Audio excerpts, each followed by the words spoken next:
It has come to my attention that there are more MMO nomads than normal this summer who are casting about for a new game world to call home. With so many shinier and newer alternatives out there, it might be a tough case to make that Lord of the Rings Online should be that pick for you. But you know what?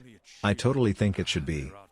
I've been playing Lotra off and on since its launch in 2007, and I've loved calling this MMORPG home. Even if I leave it for a season, it's always a joyous reunion when I come back to these familiar lands and sites. Because of this, I'm always up for a quick attempt at pitching Lotra to the curious. I'd start by saying that Lotra's greatest strength isn't even its famous IP, it's the fact that the IP lent itself to the creation of a genuine game world. Lots of MMOs have jigsaw puzzle zones and stories that are mishmashed together into a weird theme park, but Lotra's setting feels cohesive, continuous, and comprehensive. It's hard to put into words, but when you step into this game, you really feel like it's more of an expansive world than in many other MMORPGs. The wilds are wild, the civilizations have their own distinct look, and everything simply fits together. There are ruins and signs of past ages that give Middle-earth a lived-in feel, which is further assisted by adhering to the low magic setting. When you come to this game, you're not getting places that are one-upping themselves with visual light shows and sparkly magical effects. You're getting places that feel like they could have possibly existed in a parallel world. Clearly, Lotra draws heavily from Tolkien's works, and in fact has long since billed itself as the game of the books, in contrast to the movies. There are many Lord of the Rings video games, but none so dedicated to teasing out and replicating every detail, place, character, setting, and idea from the novels as this MMO. If it's in the books, you can be guaranteed of finding it where it should be in this game.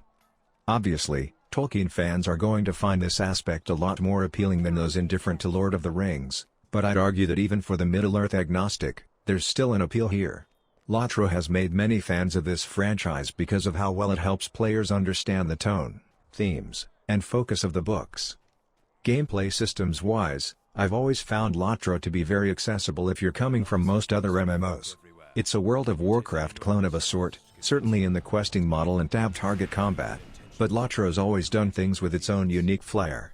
You won't be lost and flailing around to understand how this game works if you're an MMO vet. Comfortability isn't a massive selling point, but it is nice to know that you can jump in and get going right away without worry that you'll need extensive instruction. I'd be remiss if I didn't hold up the Lotra community as an amazing part of this title. Year after year, I've been so impressed by the enthusiasm, kindness, and generosity of Lotra players. This is an MMO where people actually, gasp, love their game and are welcoming to those who come into their orbit. Sure, there are the usual bad apples scattered about, but on the whole, Lotra gets high marks for its community. There's a whole lot more I could say about why this is a game worth playing even today. The epic storyline is well written and creative, there is tons and tons of content to experience, the festivals are some of the best I've seen in MMOs, the music is sublime, the cosmetic and housing system's a lot of fun to play with, and the landscape's still visually breathtaking. But I'll end by saying this, there's a renewed sense of hope about this game that's been absent the past few years. Lotra's history has seen a lot of ups and downs, especially in 2020, but there are a lot of reasons to be very optimistic about this MMO in 2021. There's a new publisher that's investing into the title, a new producer who's doing a whole lot to further communication and vision, some major issues being addressed, an expansion on the way, and years of stories ahead. It's a great time to be a Lotra player, whether new or old, and I invite you to join us in this collective online journey. Final thoughts. I stated at the outset that I felt Fate of Gundabad was a return to form for the Lord of the Rings Online. I truly do mean that. The storytelling specifically reminded me so much of those old Shadow of Angmar days that caused me to fall in love with this MMORPG. Questing in Gundabad itself, seeing the majesty of Durin's folk on display, even after long years of Orcish occupation, brought me back to those first moments in Moria. Seeing familiar faces such as Glóin, Thorog and even the increased role of the Angmarim in the storyline drove this home even further. While the story of Gundabad itself doesn't fully wrap up until next year, where it ends now is satisfying, especially after so long traveling with Durin and the Longbeards.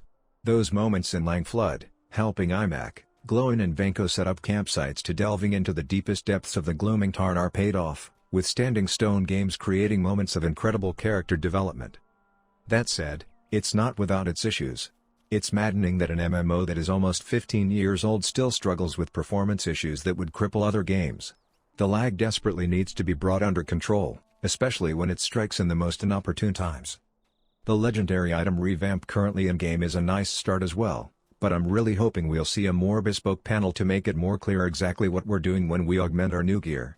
And while the Brawler class is fun and provides a new tank or DPS avenue for players, I'm a bit disappointed it doesn't feel like it's bringing anything new other than a way to say we have a monk class in Lotra now.